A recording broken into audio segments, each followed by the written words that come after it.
So crank it up loud. Let the story unfold. We're the masters of smash. Be brave and be bold. In the heart of the battle, we'll rise from the ground. With every beat pumping in a warrior sound. Hello and What's welcome to the Smash Masters podcast, where we talk about collision repair, PDR, everything in between. I'm Stefan Eschi. That's Nick Treece, and we have another great show for you tonight. Good How was your evening. week? How was Pretty your week, good. Nick? It's pretty good. I've been on the slower trend, but that's good for me. I really enjoy that part, just kind of relaxing, hanging out, and just getting a break off a good heavy grind that I've been on. But it's been good. That's Good. What good. about you? I'm still grinding, man. I have not stopped working Alex. yet. I can't believe I'm still busy. It's cold. It's sub-freezing temperatures now. Hey, Josh. Aiden, how you doing, man?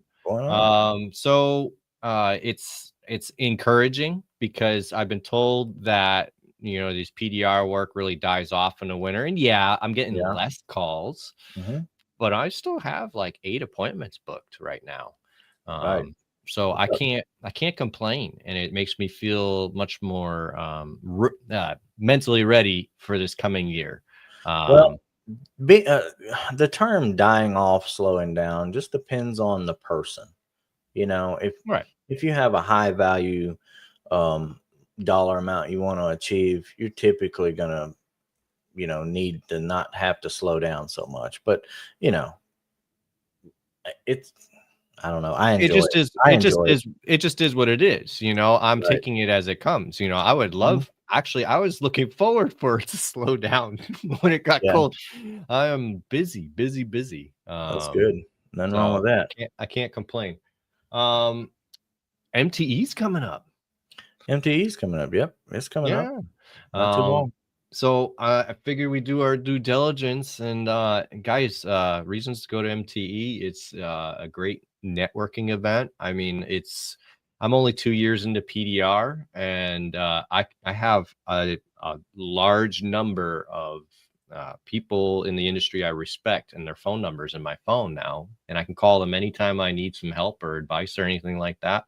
It's all because I went to MTE and had a great time while I did it. I got to put my hands on all the tools, see what they really felt like in case I wanted to order them later on during the year. A lot of times the pictures don't really do that much justice. I mean, you can't really tell the details on pictures most of the time.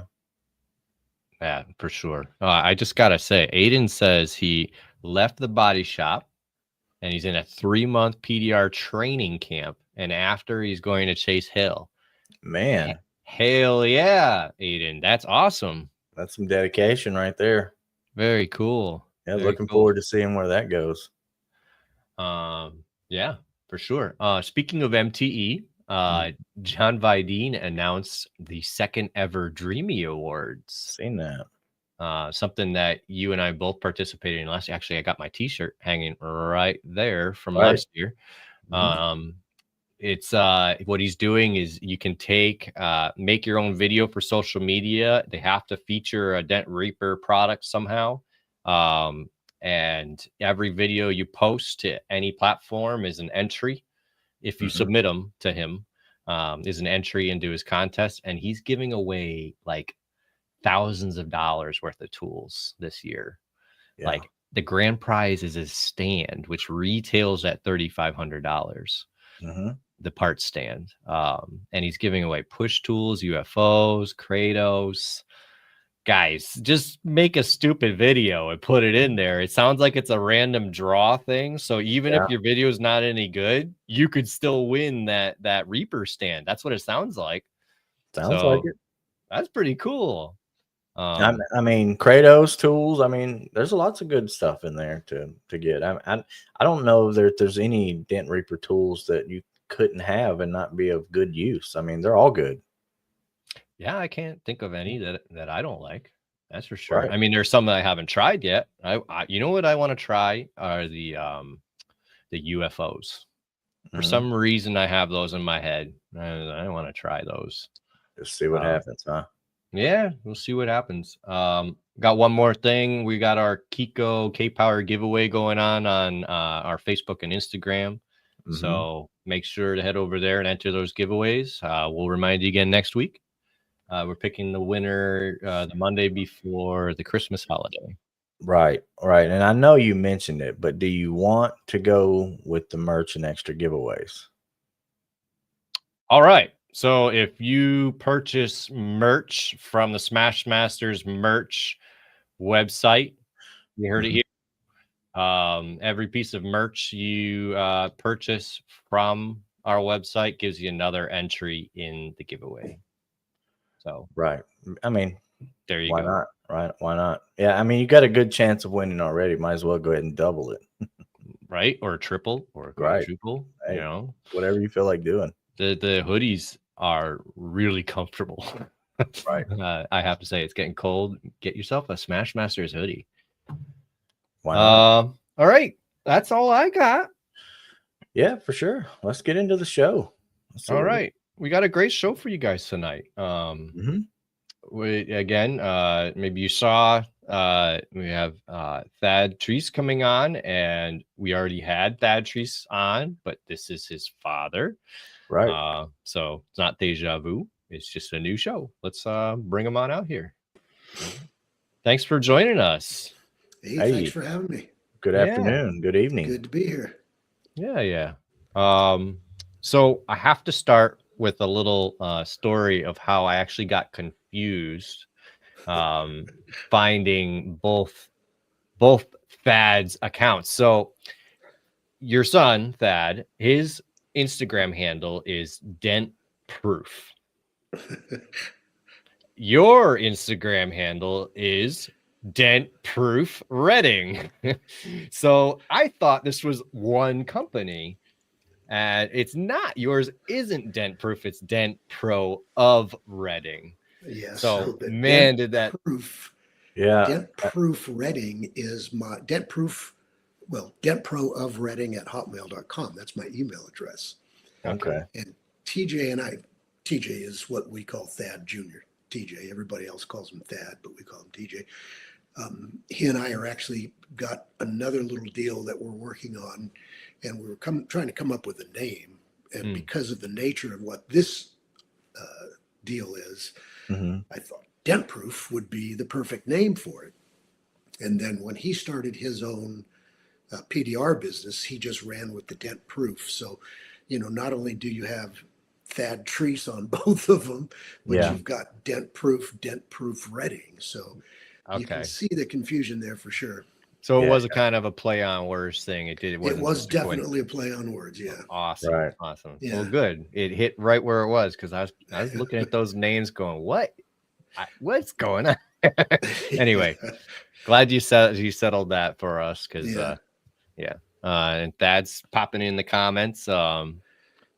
Before we go too far, Jesse, you asked about if you can get people involved. You can anybody can enter the giveaway. Anybody. Yep. Yeah, that's definitely a big thing.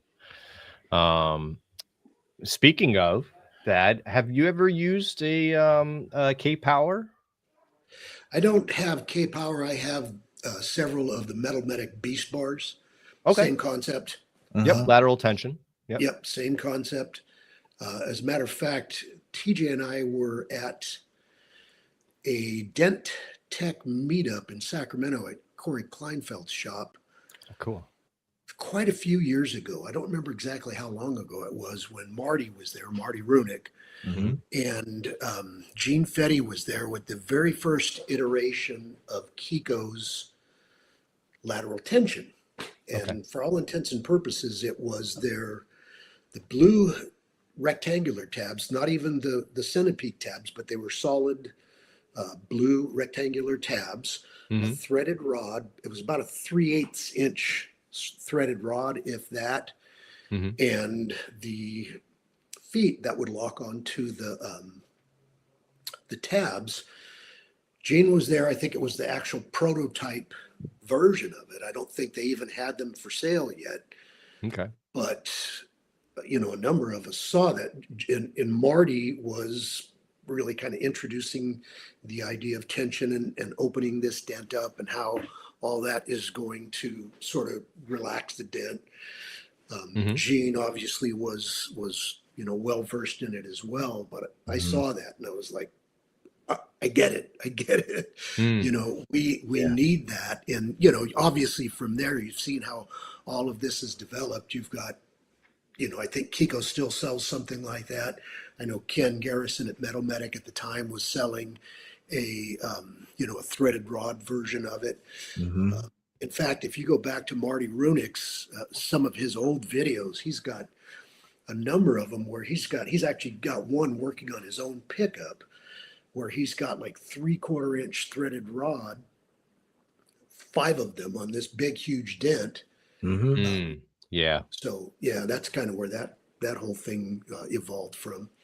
But on that note, I am going to go onto the Smashmaster website and buy a T-shirt or something so I can get in on the drawing. So awesome. Well, to be clear, you don't need to purchase anything to get into drawing. You can just go in and do some tagging and liking. But if you go, if you grab a T-shirt, we love that. So don't. Sure. That's just going to count as an extra. That's all. Right. Yeah. And I'm also going to make a video with Reaper's, the little crease tabs. Those gold crease tabs he has are the bomb. Yeah. Those things are awesome. I have to agree. Those little stepped ones. Yeah. I tell you, there's not they're nice. many skinny tabs like that you can get that really do the job like that. So I have to agree. They're great tabs. So believe it or not, I have used that original Kiko lateral tension. That was the first one I used. I actually love yes, but I loved it. I loved it for that fact. The reason being, there's your constant tension. So when you put on the lateral tension and it's bowed out, and then you start hammering, it's constant. Yeah. The you've only got the problem with spring it on is there. that it will cause the tabs to dive. See? You're right. Yeah. Yes. Yeah. No, I only used it in body work, so I wasn't worried about that. Touche. Yeah, a little bit of glaze would take care of that dive. It was I liked it, and I liked it better than the thicker rod version that came out slightly after. But the K Power, hands down, my favorite lateral tension tool. When they started moving the pulling tension to the outside and the gluing to the inside where it would all the pull, companies. that really solved all the diving crisis that you're everybody really, had. Literally pulling on the tab instead of pushing on it. Right. And then quite a few of them now have that sort of anti-dive cavity there. Yeah. Right. Just allows a little bit of space in between the panels. So yep, absolutely. A lot of evolution in that in the last 5-6 years.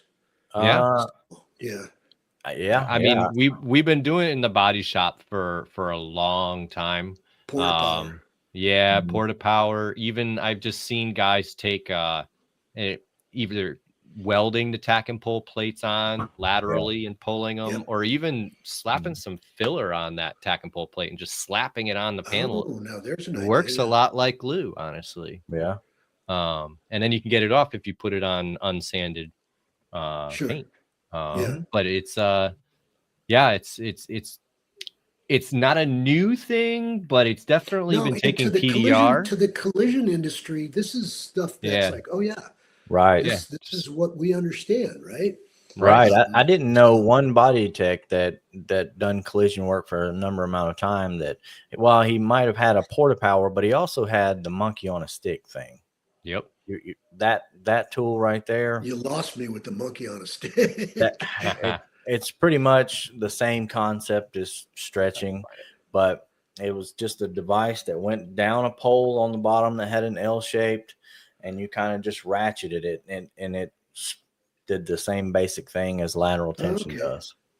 Except it had it's a friction jack is what it is. It's a friction jack, and it had different hooks and stuff you could put on it. Exactly, I've never heard it called a monkey on a pole. That's what it's called.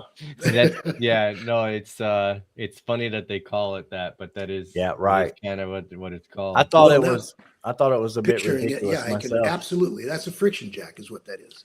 Yep. Keysco monkey on a stick. That's it right there. Yeah. Well, now looking at it, I can see a monkey on a stick. I'll never. Yeah, because it's just hanging on there, and you wiggle it back and forth to go Right. up and down. Yeah, so we've always called it a monkey on a stick where I am. I'll even call it there on the website. Yeah. All right.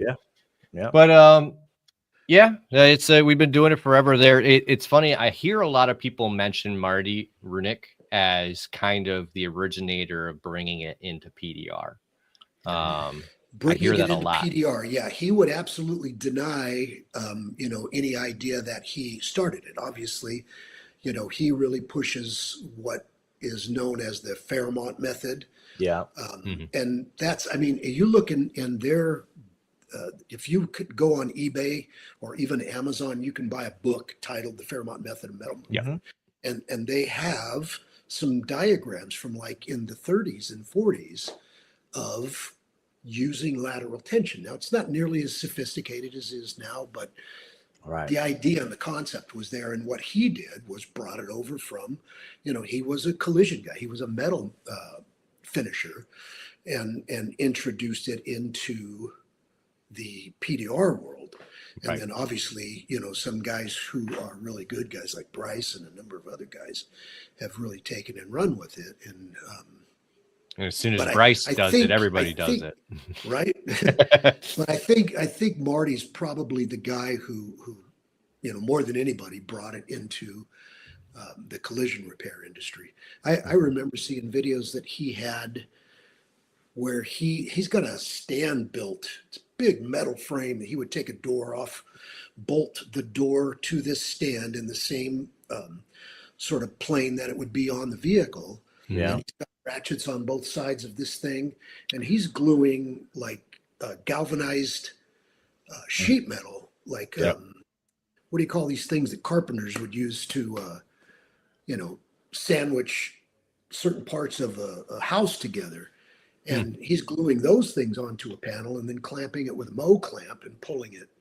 But it's the same exact idea, lateral tension, and glued to the panel so it's not damaging the paint. So no, right, yeah. In the body shop, we would have to damage it would be more intrusive than what it is with glue now, obviously. But glue and from his background, he's probably I would have welded this on before. Now I'm going to glue it on and not damage the paint, right? But the same idea to open it up and let the door have the dents sort of now have room to go back where it needs to go. So Yep. I love the sheet or the flat sheet on the bed mentality. You got to pull the edges of the sheet to pull the wrinkles out. You don't poke them out with your finger. You know? Exactly. Yep. So it's you got to pull laterally. So all right. So let's talk about how you got started with cars. So you told us you started in collision repair. How did you get started in collision repair? Well, again, this is a long time ago. Set the Wayback Machine, if you will. Okay. 1983. I started at the body shop in January of 1983. So prior to that, the first 5 years out of high school, I was working in construction industry, concrete, and operating a tractor for a concrete company. Okay. And we were in the South Bay, San Francisco Bay. We were in San Jose at the time, and there were a lot of sort of ebbs and flows and economic cycles there. And late 1982, I got laid off, went to the unemployment line, stood there for maybe 15 or 20 minutes, and I'm like, I can't do this. I got to go find something else to do. Right. So at the time, my neighbor 2 doors over was a painter at a body shop, and he said, I could put you on as an apprentice painter if you want to do that. So I went to work with him, worked there for probably 3 or 4 months, and then I got offered a job. You guys will know this, you've always got a rep from the paint store who comes around, and he's the local guy who knows everybody who's hiring, everybody who wants a job or whatever. Yep. And there was a Honda dealer body shop that was looking for an apprentice painter, and the guy told me about it. So I put in an application, I got the job, and that's essentially where I started, in the collision, because as I said earlier, I started as an apprentice painter, but I never was really good at painting. Started doing combination work, doing both small dents, small repairs, and then prepping it for paint. But when I started doing that, I really felt like I had a niche for, or a knack for metalwork. Right. And, Right. you know, from there, just really took off with the metal and collision side of it. And that was without a doubt. I had more of a knack for that than I ever did for painting. Right. And so I was there for 10 years. So how of that 10 years, how much of it was paint? How much of it was metal? Oh, not even a year paint. Not even a year. Went straight away with it. I started as I spent the several months at the other body shop. And then I started at the Honda dealer, you know, as a painter's apprentice. And I don't know exactly, but early on started doing small repairs and then taking it in paint, Right. And it was a growing shop. So, you know, spot opened up for metalwork. I just moved into that. Okay. And you pretty much just described my story a little bit right there. So, yeah. I was kind of wondering about that, but yeah. So then fast forward to probably about I left there in 1993 to come up here. So probably what was the standard procedure? What was the standard for body work? Was it drilling holes back then and welding them up? When I 'Cause now started, there were like still guys drilling a 1/8 inch hole with Yeah. that little hook, you know, pulling dents out. Yeah. That was still acceptable at that point. Yeah. By the time I left there, that was not acceptable. Okay. You guys will. There were a number of different names for them, but I think the first one that came out, I want to say it was called a Spitznagel. Yeah. Basically a little stud welder, right? You put Yeah. the stud pin in there, up against, Yep. basically spot welds a little pin on. I don't, you know, there's a bunch of them now, and I don't know what they call them now, but you know, once It's a that stud came welder. out, boom, you're not drilling a hole anymore. Period. There's no need for it. Right. And that was, I don't know, maybe halfway through that deal, 85, 6, 7, something like that. Okay. Then probably, like I say, I want to say around 89 or so, transitioning into, you know, the whole PDR thing. The Right. general manager of the dealership came back one day and he says, "Hey, I want you to come watch something." And I was with a customer at that point. And I said, you know, as soon as I'm done with this customer, I'll be right up there. What's going on? He said, "Well, we got this guy up on the showroom who says he's going to take the ding out of this new Accord on the showroom without affecting the paint." And I said, "He's blowing smoke, Norm. Don't waste your time." And it was the first dent wizard guy in there. His name was Clay Ramsey. Okay. And I went up to the showroom because obviously Norm's my boss. He signs my paycheck. So he tells me to go, I'm going to go. Yeah. And I went up there like this, right? Body guy fashion. Right. Yeah. Right. 10 minutes in, I'm like, what? And it blew my mind sitting there watching this kid. It wasn't big. I mean, it was a ding like this, but I'd never seen that before. Yeah. Right above the door handle on a black Honda Accord on the showroom. Yep. And I was just, my first reaction was fear. Like, these guys are going to put us out of business, right? Right. So first thing I did, I went back to the body shop and got a screwdriver and started prying on a fender. And all I can say is it's a good thing that we were replacing that fender. Because Right. I chewed it up pretty good.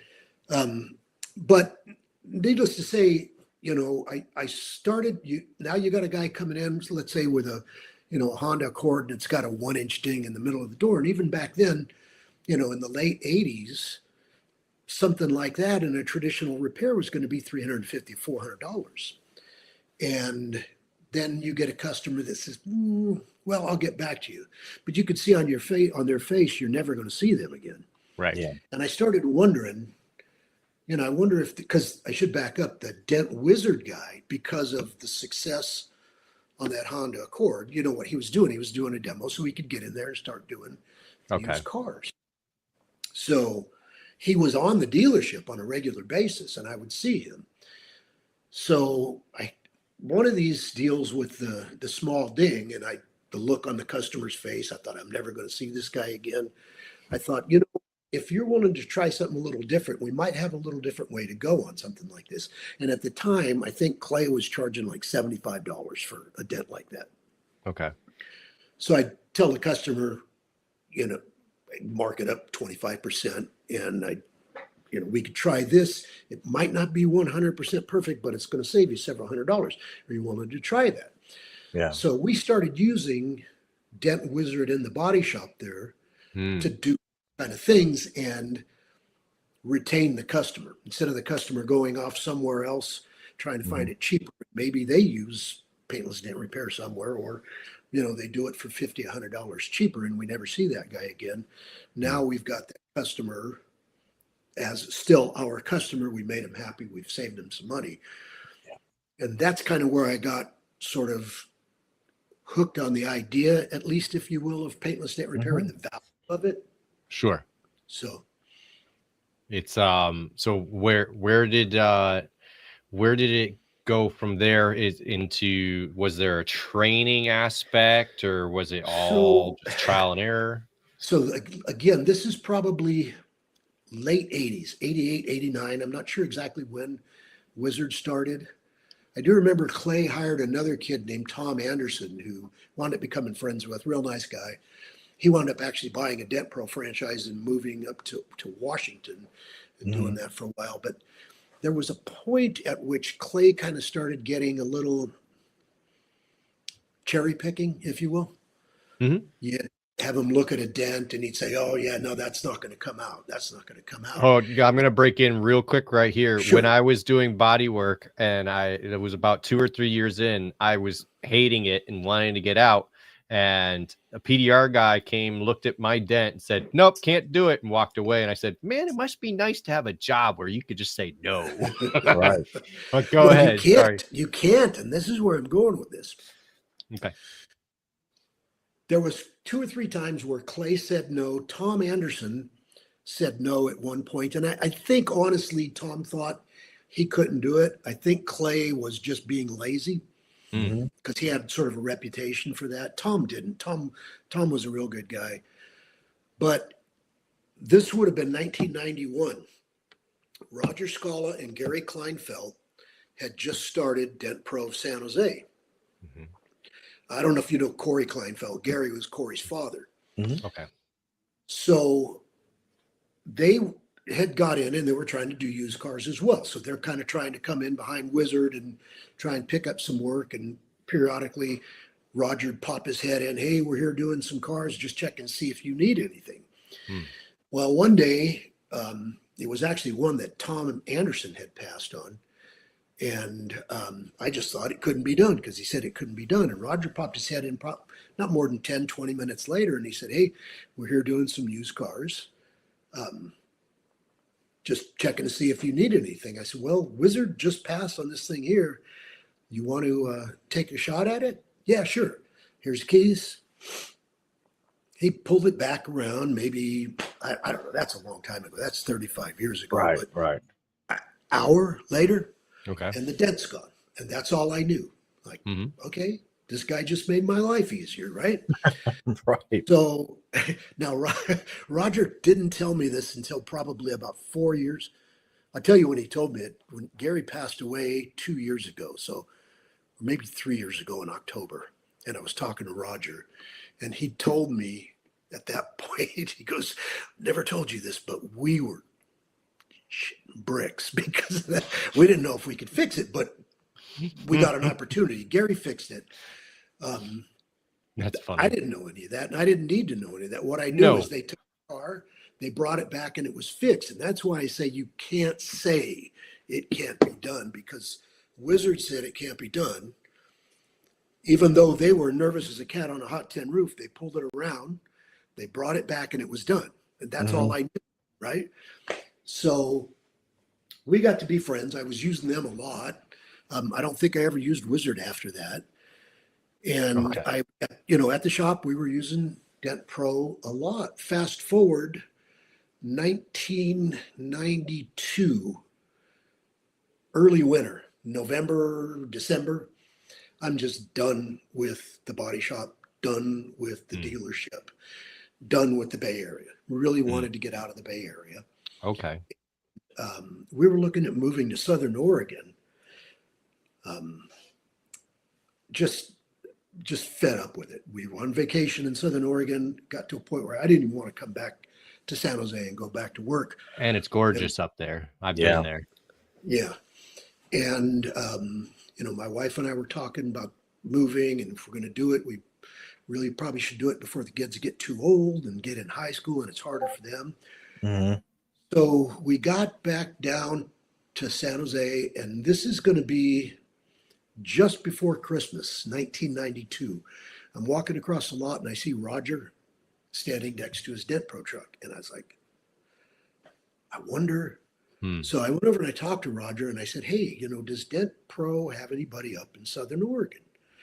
And he goes, yeah, there's a guy up there, but I don't think he's real happy there. I think his wife wants to move back or whatever. So I got his number and I called him. Got to talking about buying that area, and we went up and met with him actually on New Year's Eve. Would have been New Year's Eve would have been 92, next day 93, right? Right. And he actually says, I don't want to sell the Medford area. I want to sell,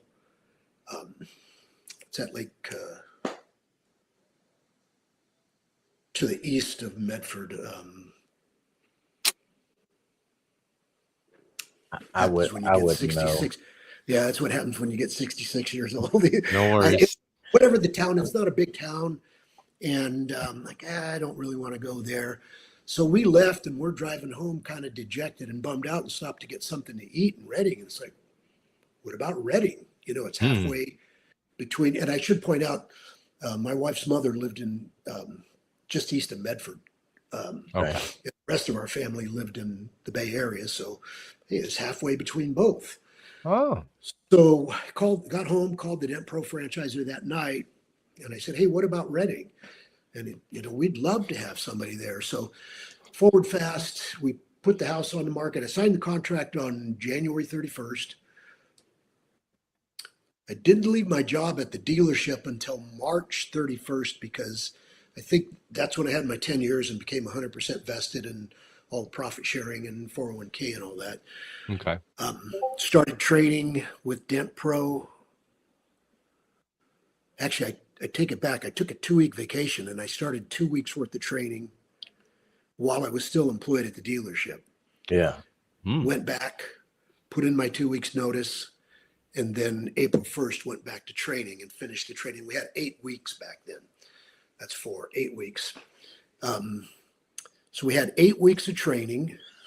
And then when we moved to Reading in May 15th, 1993, and they sent the franchisor's father, actually, who was just an incredible salesman, and another one of the techs up with us to help us get in the door of a lot of dealerships, open the doors, and kind of, make sure that we didn't get dents that we as rookies couldn't quite fix. They were real helpful there. May of 1993. So that's when we started officially Dent Pro of Reading. Okay. Myself and my brother-in-law. So as you're learning PDR, was there anything specific, a hurdle that you had to cross or something, some kind of light switch moment that you remember? Well, as I said earlier, in the training component, early on in the training, and it was probably within the first 2 weeks, because of my prior collision background and sort of the way that it was trained into us in the collision industry about how to get metal to flow and relax and move. I had this thing in my head that I already understand all this part. You just have to show me how to read a light and see my tip. And I didn't. It was a Right. mistake. I really, I hit a wall big time at that point. And that's when I went back for the 2 extra weeks at the dealership. I said, when I go back, I've got to just put anything that I think I know out of my head, listen to what this trainer is telling me. And that really opened up, it just kind of from there to a certain point. Then you get to, it just seemed like, another 2 weeks, I hit another wall. Right. And, you kind of just keep pushing. I can't even remember what that wall was. Okay. At that point. That's 32 years ago. And then, the next wall maybe came a month. A lot of it, I think, for me was just being able, because back then we didn't use lights. Right. Believe it or not. Right. So what did you have?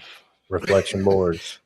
No, it was before that. I'm almost embarrassed to say. PVC pipe. Base of it was a big steel wheel that came off of an irrigation channel, the things that they would turn to raise an irrigation ditch door up.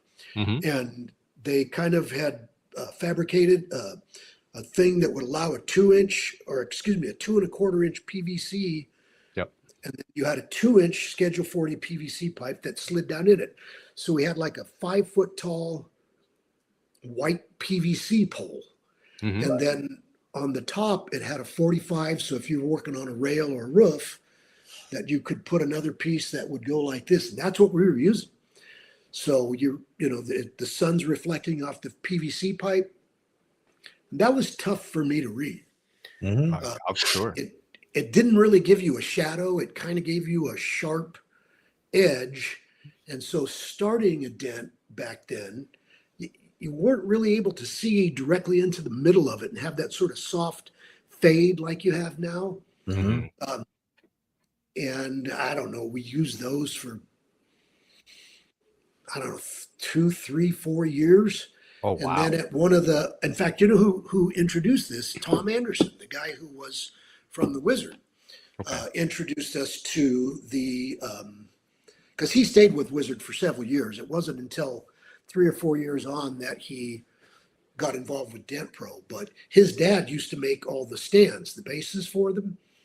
And so he introduced us to the PVC, or the, what was that material? The sheet. I don't think it was Lexon. Maybe it was Delrin, but the sheet, board. Right. Okay. And we started using those, and it just gave you a lot wider light. And we would paint soft black fade through it, so it'd give you a shadow to look through, and it just makes it a lot easier to be able to see into the center of the dent to get it started, and then as you move it out, you can just kind of follow the line out to the edge of the board to finish it off with. It's and interesting. we probably used those. I'll tell you how long we used those. We used them until 2011.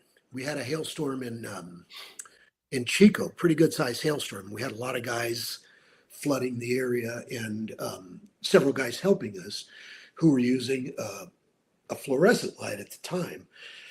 And they had sort of added like flares to them to give a soft fade. And that's, I think, when we started using a fluorescent light, just a corded fluorescent light at the time. And, I have to agree with Danny here. Your memory for dates is amazing. Because I can't remember that kind of stuff at all. Right. Right. Well, there was a lot of there were a lot of life-changing things happen at those dates, right? I mean, I quit a job. I'd been at it 10 years, started a new business. I'm guessing at the 88, 89 Wizard thing. Okay. All right. Yeah. On, how long were we using them before Roger and Gary came around? And Roger and Gary, by the way, were tremendous help for us. Not only did they help us get started and get into the franchise, but I mean, back then we didn't have the internet. We didn't even have cell phones when we started. We used to carry a bunch of quarters around. Drop in the payphone until we realized we were spending more money on quarters than it would cost to buy a cell phone. Or actually, no, what we did, we bought it. We got a pager, and then we got a cell phone. Yeah, I can still remember the Snap-on trucks running around with pager numbers. on the side Yeah, of them. yeah. But Roger and Gary were always a phone call away. I mean, Right.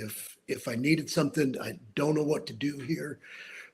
They were a tremendous help. So Yeah. That is a huge resource. Like I mentioned earlier about MTE and networking and everything. It's been a game changer for me having all these people in my pocket that I can yeah, call. I am a huge advocate of networking and have you made a comment when you were interviewing TJ, Stefan. Mhm. And I don't remember what TJ had said to for you to react with this comment, but you said iron sharpens iron. Mm. And, that's part of half of the proverb. The proverb is, as iron sharpens iron, so a man sharpens another man. And the idea is that when we work together, we bounce things off, we keep each other accountable.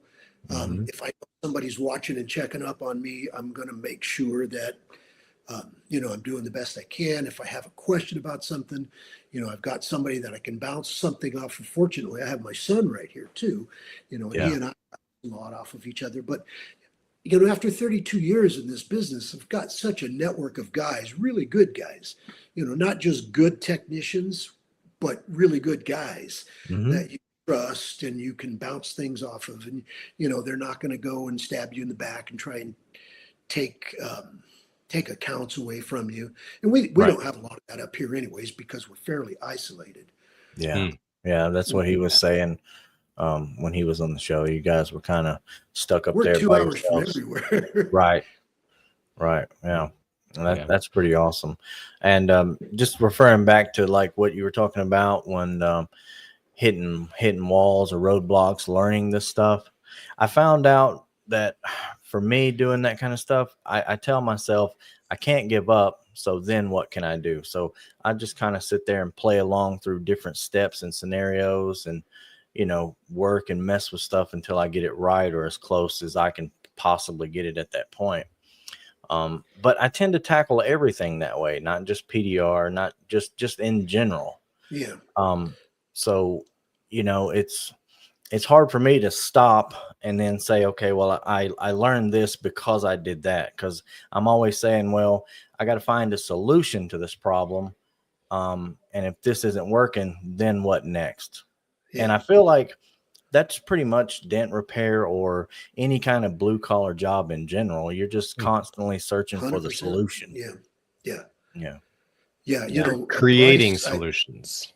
at one time, Corey was interviewing Bryce and asked him about, I can't remember exactly how he put the question, but you're on these big dents and you're doing a mobile and you can't just like leave it in your shop overnight and go home and come back to it the next day. What do you do when you come across something like what you just mentioned, Nick? And Bryce made a comment, and I think he actually meant it, that, I have to look at this like I get this picture in my head that if I don't get this dent fixed, like my family's going to get kidnapped or something.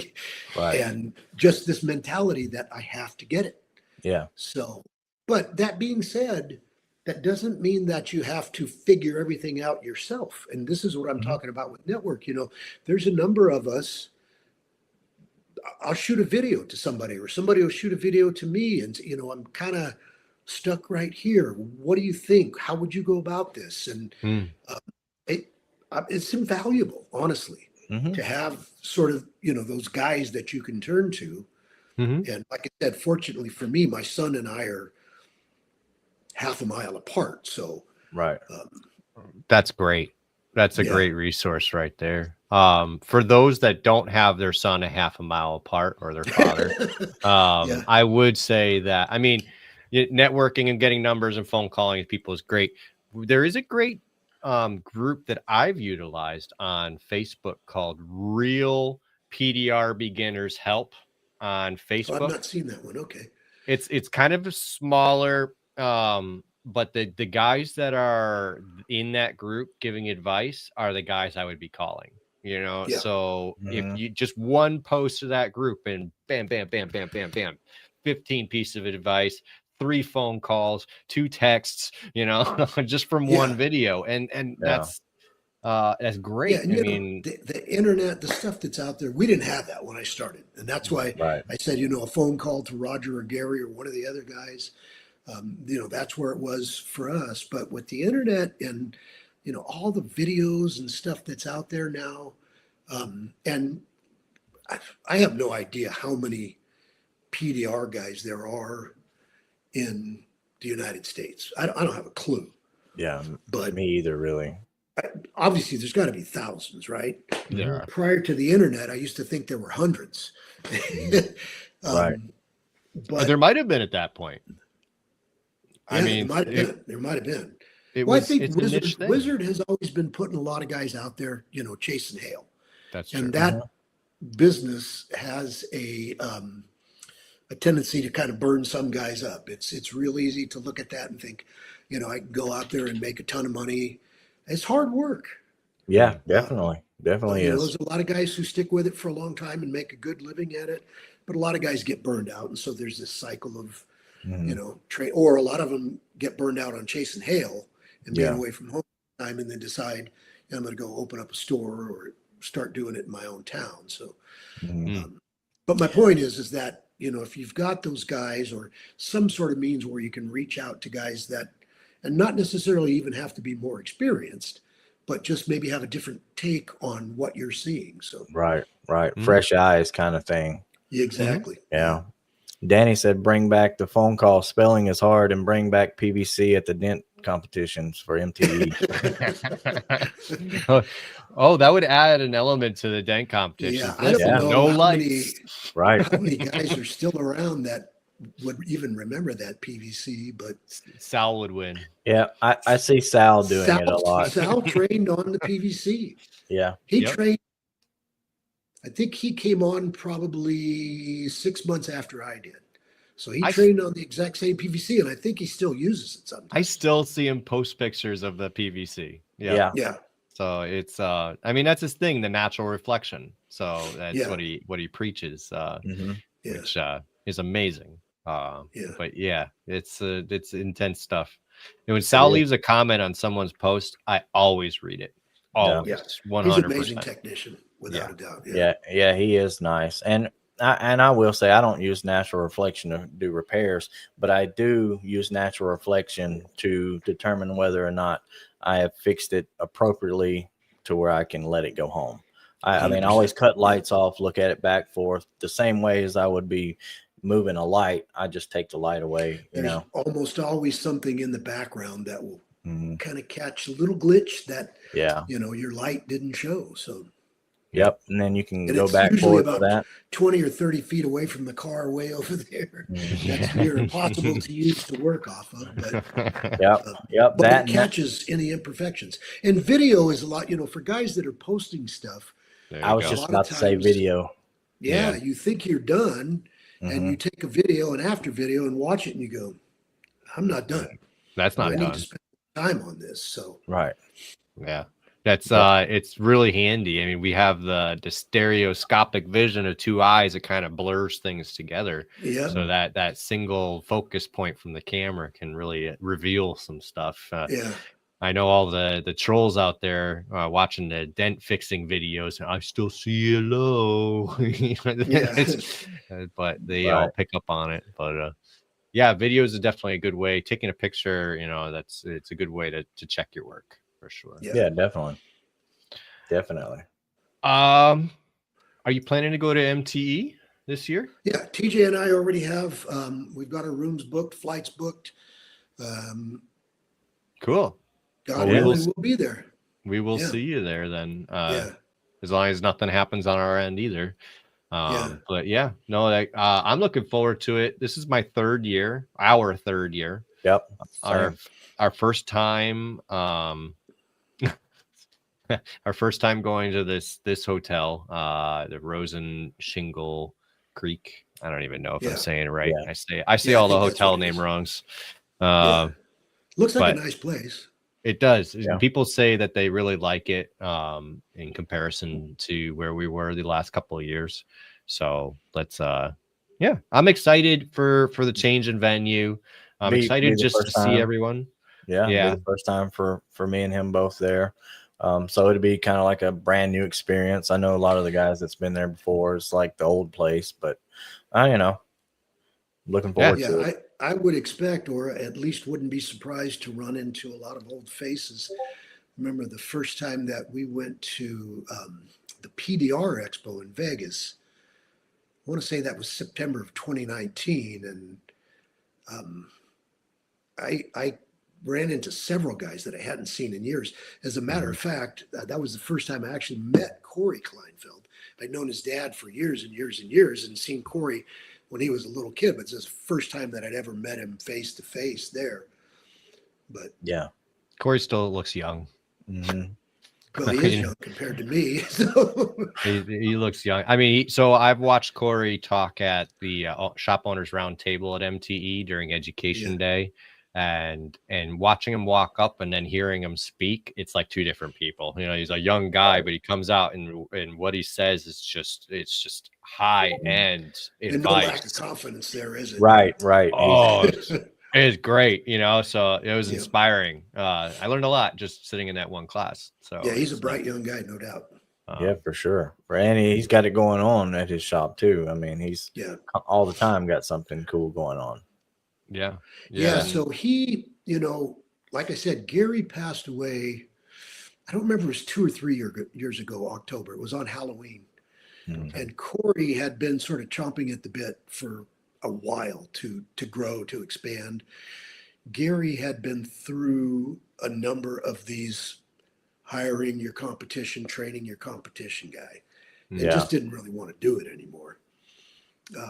Corey was talking about, you know, the potential for hiring subcontractors, that kind of thing. But, you know, once Gary passed, Corey really took the bulls by the horns, and, you know, he's got the, what do you call the Restore FX thing there. He's got the touch up thing there. So yeah, he's getting after it. Yeah, he is. So do you have a brick and mortar shop, right? We do. We do. Okay. Yeah. And at this point, you know, I'm 4 days a week here in town in Reading, and I probably spend 85 to 90% of my time in those 4 days in the shop. Okay. On Fridays, I travel south for a couple of accounts that I have on a route, just people that have been with us for 30 plus years, and I just really don't want to just drop them. Yeah. What a good guy. Well, right. There's ulterior motives, believe me. Okay. All right. Good Yeah. money. We make Well, good that's money. good. That's good. There's no denying that. But it's, I mean, 2 hours to get there, it's just kind of getting old. Yeah. But, 2 hour drive. That's a long drive. At this point, I'd be real happy to just stay in the shop all day, every day. Do you Got a nice heater and a nice air conditioner. So yeah. Is your shop PDR only, or do you have other things you add to it? PDR is all we do. Okay. Nice. We took on the paint thing at one point. Spraying or touch up? We had painting, doing touch up and painting. We had a big account with Enterprise Rent-A-Car at the time. Yeah.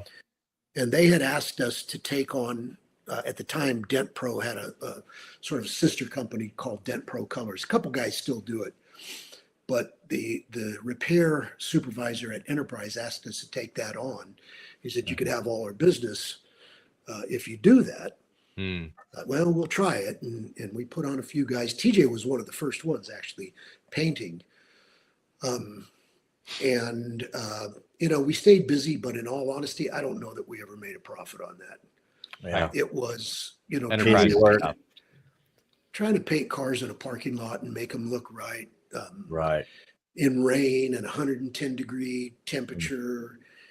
It was a struggle. And honestly, probably one of the happiest days of my life is when I decided to pull the plug on that. But yeah, not one of the happiest days of my life, but I was really glad to do that. So you were ready to cut that. Brought TJ in to start doing deads at that point. So okay, yeah. You can get too caught up in the busy work kind of stuff because 100%. That's all it was busy work. Yeah. Yeah. Right. And headaches. I mean, a lot of headaches. Mm-hmm. Right, So, because if you have something that don't go right and you still have to repair it or whatever, there's a lot of mistakes or a lot of risk, I would say, that's involved in that. Good painting. yeah, I mean, you guys And come out of body shop, so you know how it is with painting. hmm And we just never felt like we could provide the consistent level of quality right. with painting that we did with dents. And like I said, I was just happy when that was done and over. Yeah, Let me tell you, the high-end body shops, well, the one that I worked in, uh, we used to call it NASCAR because the paint, they would come out of paint and you go right back around and back through paint, and right back around and back through paint. so, I so worked on a it's truck today at a body shop, and for whatever reason, they wanted me to fix like 30 small Haldings on a hmm hood. okay. And for whatever reason, they had already painted it. It was fresh paint on it. And I yeah, was like, what is the story with this thing? Why have you painted the hood already?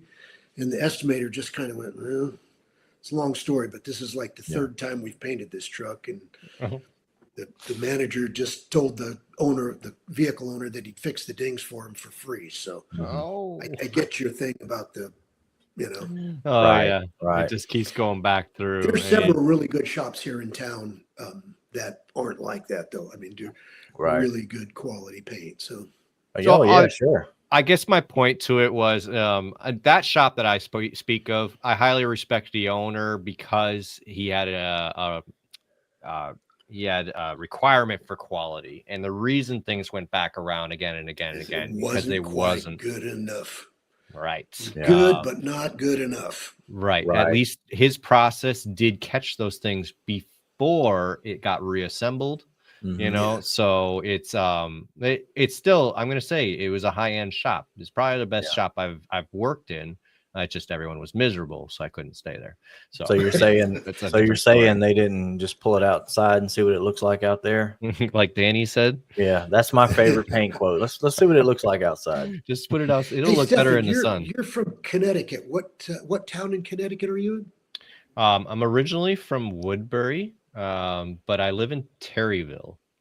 Okay. The reason I ask is my wife was born in Stamford. I'm not sure where that is in relation, but That's more down by the coast, so okay. that's more in the higher end part of the state. The um, hoity-toity, right? Yeah. I'm down there a lot doing dents, Okay. so down by the coast. But I'm pretty sure if I'm not getting it mixed up with another town. I don't know all the towns, but I know I know I it is near the coast. I don't really know a yeah. lot about the area, but Yeah, Yeah. it's Connecticut's small. What's nice about that is that people call me, they ask me what my area it is. I say Connecticut, so I mean, there's some areas of Connecticut where I get calls and I'm like, yeah, call this other guy. I ain't coming out to yeah, you for $150 ding, Yeah. but Right. if you got a big one, I'll drive, I'll go yeah, to you, so it's Mhm. I like it, I mean, Connecticut's expensive. But the climate's not so bad. We have the least amount of weather events, least amount of poisonous animals, like stupid things I think about, but my family is not too far, not as important as the poisonous animal thing, but but it's still important. But it's I like it up here. No hail. That's my main complaint. Yeah. There's no hail. Yeah. Well, the thing is, though, when you start getting hail a lot, and you don't have to get it a lot, you have a couple of good storms, and all of a sudden you get flooded with a bunch of guys in your market, in your back door, in your shops, and they Mhm. think, this Connecticut's not a bad place. Not a lot of Right. not a lot of weather events, not a lot of poisonous animals. I might want to stay here. It's So you kind of got nice over that's here. it's a Yeah. stressful situation for us. We've had several. 2019, we had a really big storm here in Reading, and there were guys from all over the place here setting up, camped out. 2011, we had a big storm in Chico. Same thing there. A couple storm. We had one in Yuba City, a couple in Corning. But every single time, the stress for me is protecting what I have here. Right. Not wanting all these guys to come into shops that I've got already, Hmm. and Mhm. maybe want to stay here. Reading can be a pretty nice place to live. It's not that expensive to live. Guys come here and they go, unless they come here in the middle of the summer. Yeah. Mm. You know, when it's 115 degrees, they're like, heck with this, I'm out of here. Mm. But To that effect, do you have employees? at this point, it's TJ's off on his own. It's just myself and my brother-in-law, who is supposedly going to be retiring about 10 months. Okay. At one point, there was 13 of us. Oh wow. Oh wow. No. 11 of us. Still, But it's in 2009, when the financial crisis hit, Mhm. that's when we closed down the colors. We had 3 guys painting. We closed that down, and we had 2 dent guys that we had to let go. And then not shortly after that, about a year after that, one of our guys who was a really good employee, was actually my wife's cousin, crashed in his motorcycle and broke his back. Oh wow. Mm. And then, I mean, he's okay at this point, Yeah. but he could never do it again. Right. And so, you know, through attrition, we just haven't, again, like Gary Kleinfeld's, just don't want to train any more competition. So, Well, that was my question. So I wondered how you felt about training people and then them becoming your competition. And I don't like it. Yeah, California is, I mean, there's nothing you can do about it in California. I know some states you can have them sign a non-compete and they'll hold up. It's not worth the paper it's printed on in California. They try really? to do that here, but it doesn't stick either. Yeah. Interesting. So, you know, Okay.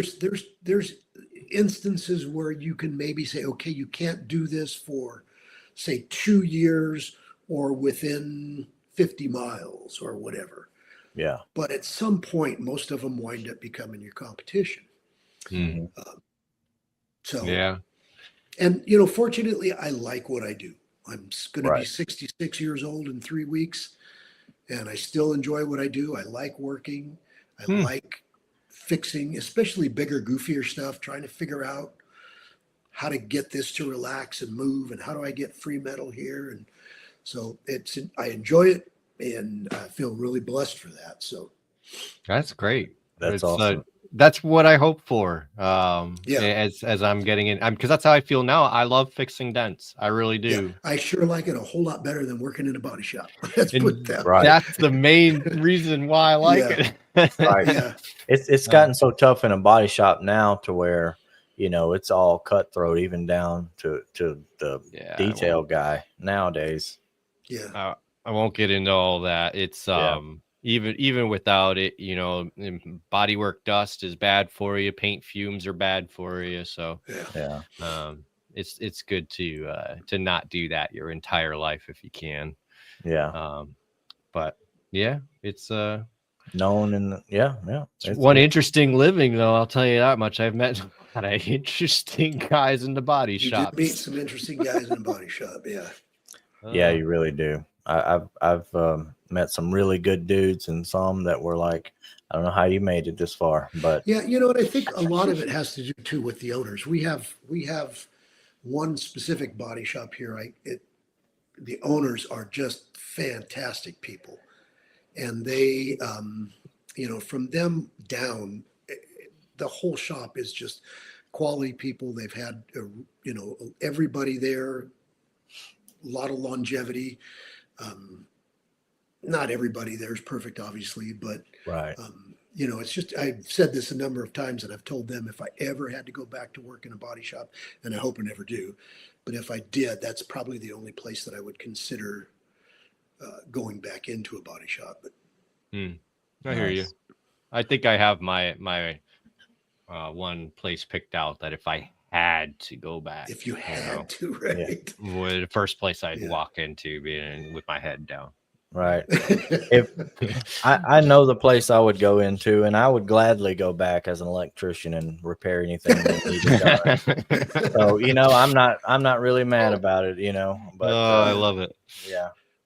On that note, Thad, thanks for coming on. It really it's been a blast. I appreciate it. I Yeah. appreciate it. It went by so fast too. I mean, it really did. You had some How great long has it been? stories. It's already been an hour. Yeah, right. It always guys goes talk by a lot. quick. Nah, you're a great guest. We really Absolutely. appreciate Hey, it. thanks a lot. I appreciate you having me on. It's good and getting to know you.